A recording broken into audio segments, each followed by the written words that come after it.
Previously on Chat 62. Then got to Camp Lejeune, and my battalion commander, I'm so glad I had him as my battalion commander because he was actually my first company commander when I was an instructor at MCSS as well. So I already had a good working relationship, had a good rapport with him. He was also excited that I was coming to work at his battalion as well because he knew the work ethic and everything from being around when I was an instructor. So that was actually really good. It really helped me settle in too because I was a little nervous. I was like, man, what if I'm not too good at this? You know, kind of get that imposter syndrome, even though, you know, it happens to all of us. Like, man, what if I don't do well? What if I don't plan correctly? But got there, had some other really good chief warrant officers there to mentor me, to kind of lean on and teach me the ways of being a warrant officer, which was nice.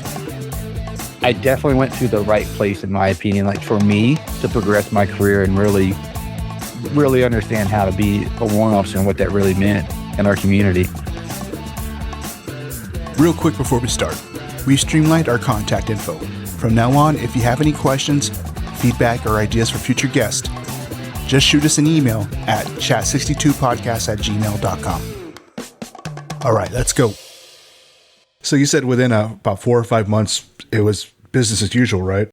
Yeah. So that's August 2020. What else happens after that time from when things start to return to somewhat normal to when we get to that point where the med board situation happens? Yeah. So earlier in the year, right before COVID happened, I was doing some pull-ups, getting ready for our PFT and stuff for the first half of the year, doing our PFT. I got down off the pull-up bar and I noticed that my right elbow was a little red, felt a little swollen, and it was really hot to the touch, but it didn't really hurt. So I was like, and this is like on a Friday. I was like, you know what, I'll give it the weekend, see what happens. On Monday morning, when I went back into work, it was the same way. It was still hot, still swollen, still really didn't have any pain. Went into BAS and or battalion aid station and got it looked at. Then they started doing some other tests. I told them what had happened, got some x-rays done. There was no real damage or anything, which was nice. And then ended up sending me to get kind of some nerve studies done on my arm because started getting some tingling and numbness in my pinky and my ring finger on my right hand as well. So they ended up discovering that I had an ulnar nerve blockage. So and this was in 2019. Now that I think about it, this was all 2019. So my med board officially started right before COVID happened. Oh. Yeah. So, and honestly, like COVID kind of saved me a bit on my med board, to be honest. I had surgery on my elbow in September of 2019. I had ulnar nerve decompression. And that was kind of the beginning kind of stages because that wasn't healing properly. Then that's also around the time like my back started hurting. I started having muscular problems. Like my muscles wouldn't they were always tight. They were always sore. They were always knotted. Started discovering that I had other nerve issues outside of just the right arm. I had nerve issues in the left leg, a little bit in the right leg. And so kind of all of that compounded all in 2019. So like my first full year in Camp Lejeune. I wasn't getting better. I went through physical therapy. I went through OT with actually like post-surgery, like did all this stuff. I wasn't getting any better. And so they weren't going to approve a third term of limited duty. So that's when they started my med board. And this was around the same time I was in Germany. So like I officially started my med board like shortly after I got back from Germany, and then COVID happened. So throughout COVID, I was just kind of in a standstill with my med board. Because of COVID, yeah.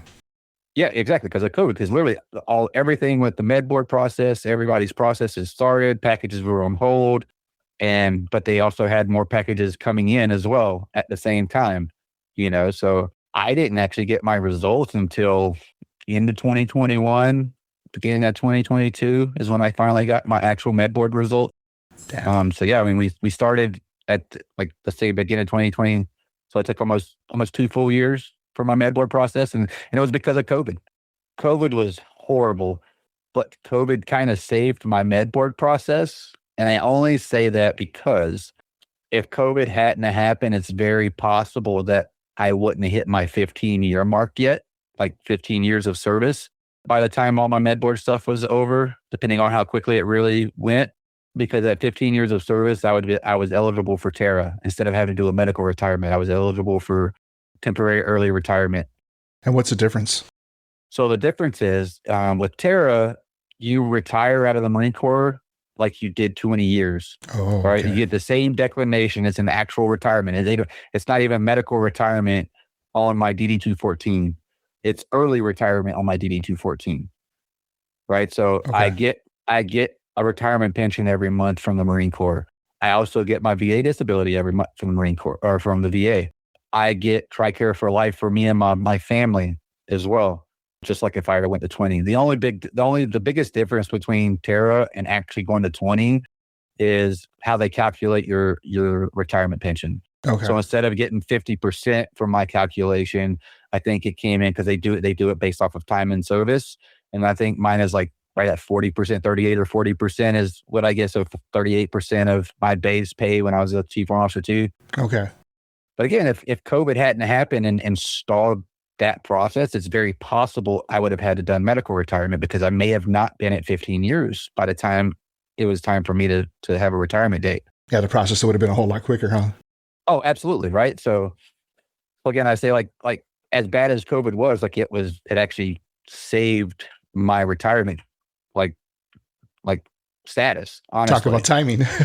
Yeah. Right. And so and again, I don't know if we talked about, I don't remember if we talked about it on the first session, but I truly think everything happens for a reason, right? Like good and bad. And sometimes you see it as a bad thing, but retrospectively, you can see where the good is in at it, right? Because this kind of reverts back to when I first joined, but I told you I was supposed to come in the Marine Corps originally directly out of high school. So in 2020 or 2003, right? As soon as I graduated high school, I was supposed to come in 2003. I had a ship date for recruit training in June of 2003.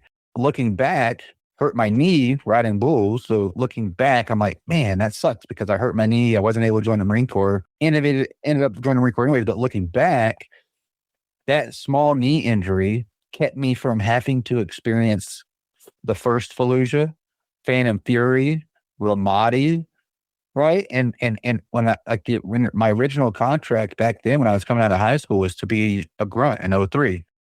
Right. So again, that small knee injury kept me from having to experience those things. It's allowed me to live the life that I have. That right there, like that turning point in my life is what truly makes me think everything happens for a reason, good and bad.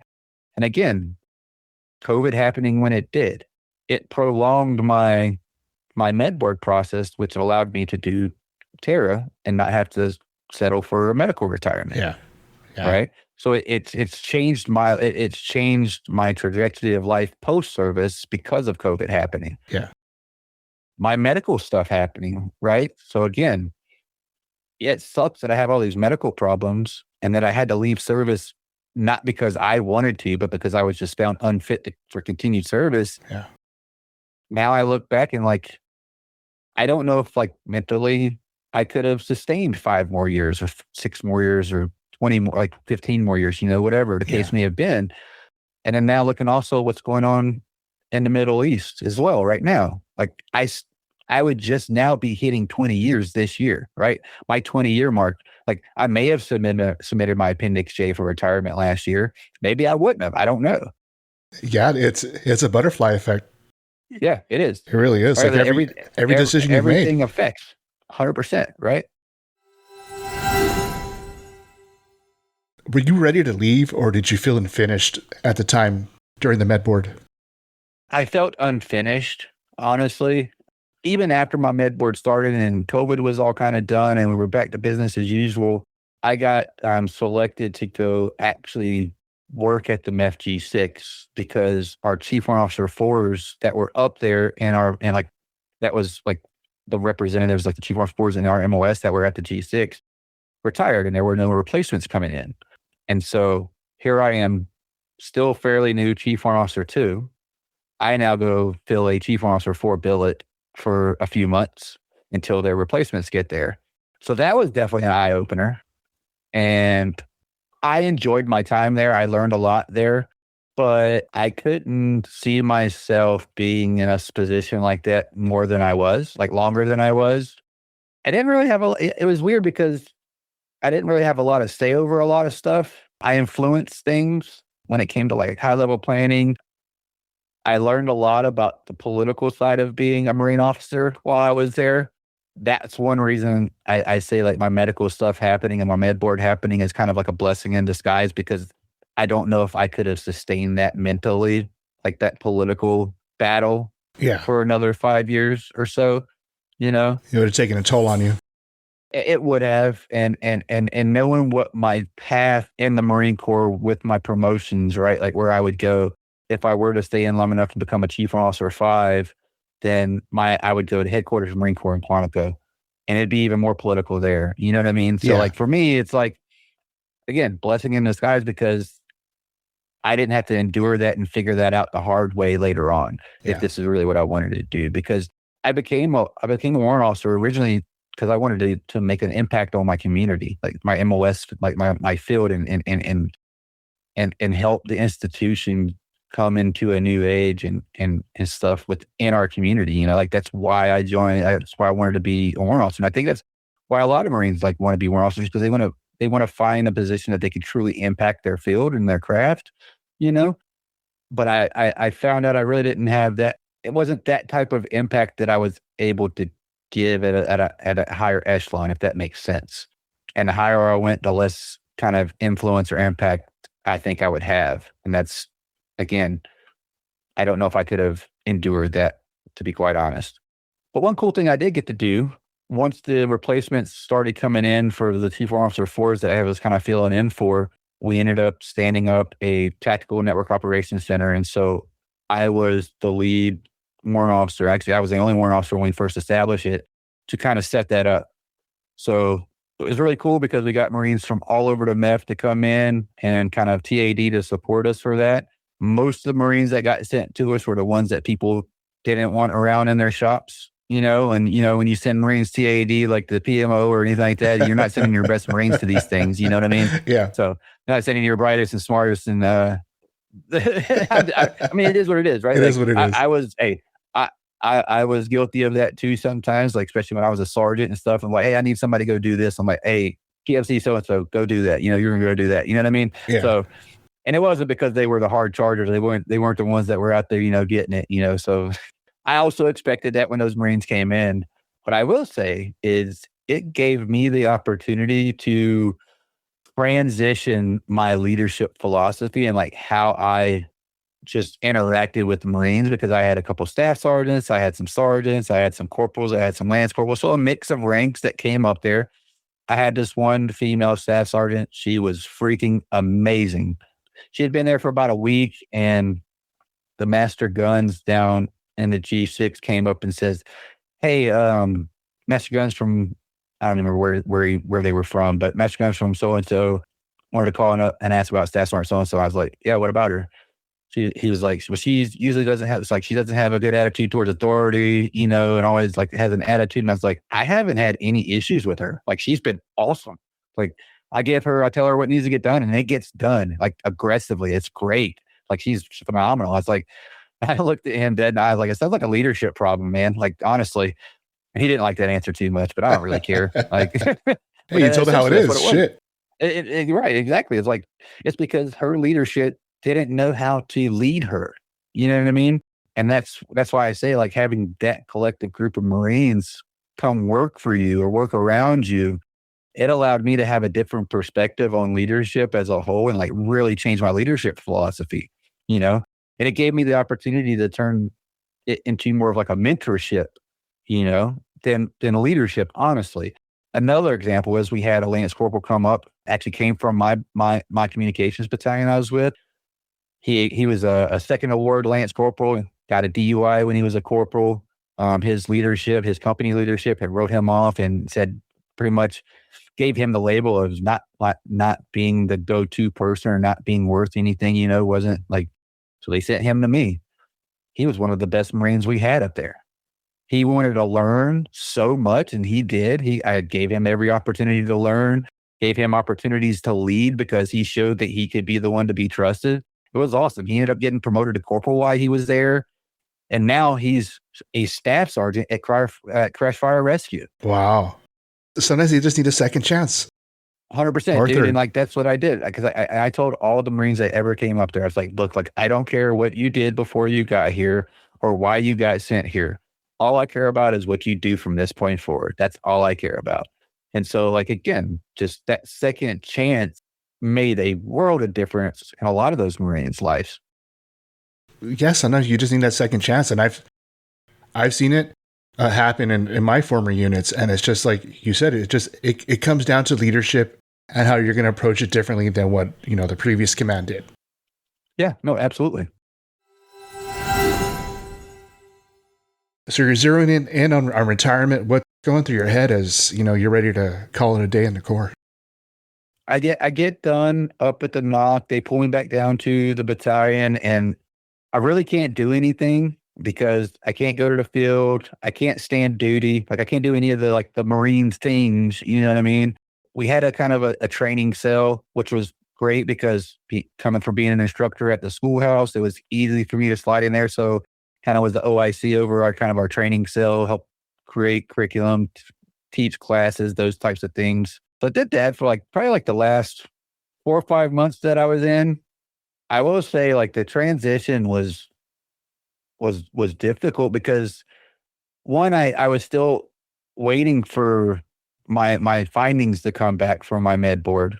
And so I didn't have a retirement date, and being a warrant officer or just officer in general, you don't have an EAS. Your EAS is indefinitely. So I didn't have, obviously I wasn't waiting on an end date because I didn't have one yet, but I got my findings. It was either before Christmas of 21 or right after New Year's. So early 2022. Yeah, I got my findings. And when I got that, I deferred the DOD rating and the medical retirement. I deferred all that, like the med board findings. And I had to do that so I could submit for Terra. Okay. That's the official process for in my position, being able to submit for Terra. I have to deny my med board findings so I could apply for Terra, and then I pick what retirement date I want.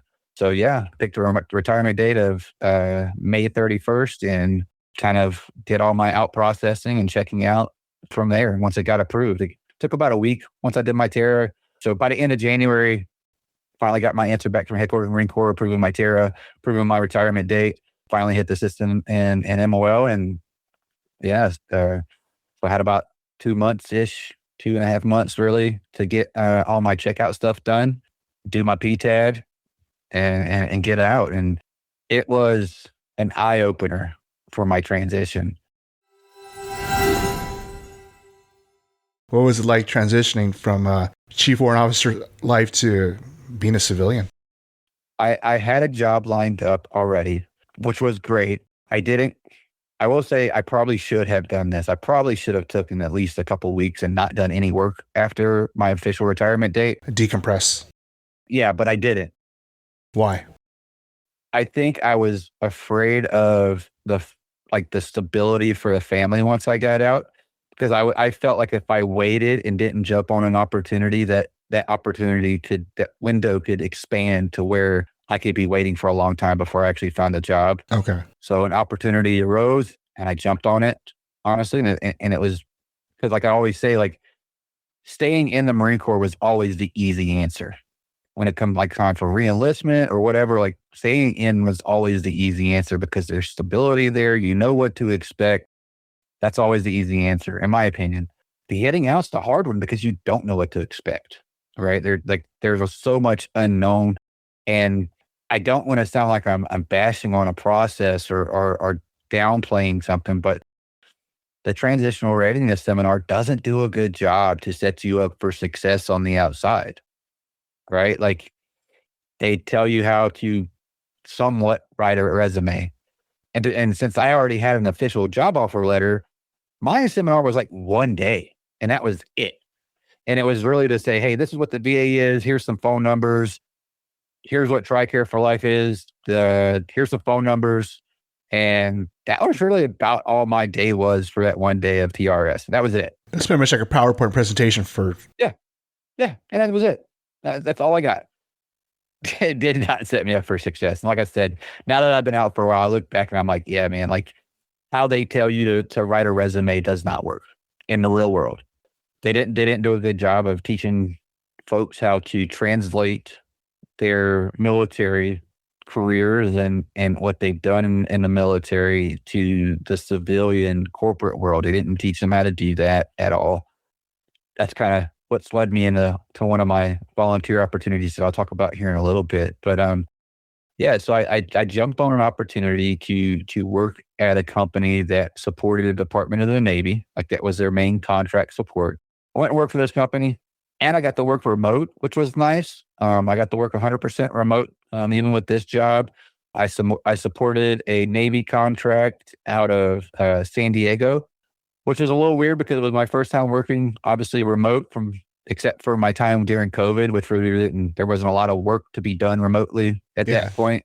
Worked remotely, and I never met anybody on my team the entire time I worked for this company, which was really weird. I had a lot of Teams meetings, and so I wouldn't even say I had a lot of Teams meetings. I had maybe 1 or 2 Teams meetings a week where I got like that kind of FaceTime with them, but never actually got any physical FaceTime. And it was an easy position for me to roll into because part of my job growing up in the Marine Corps was like network engineering or network design and stuff like that. So that was the contract spot that I filled working for the Department of Navy. So it was super easy. A lot of the same security controls, a lot of the same equipment, like that type of stuff. So it was super easy, very comfortable for me to roll into. So I did that for about a year. And then about end of 2022, that's where like my mental down spiral started, was shortly after retirement. I'm not going to get into too many details, but what I will say is put a strain on mine and my wife's relationship. We actually ended up separating for about 6 months in 2023.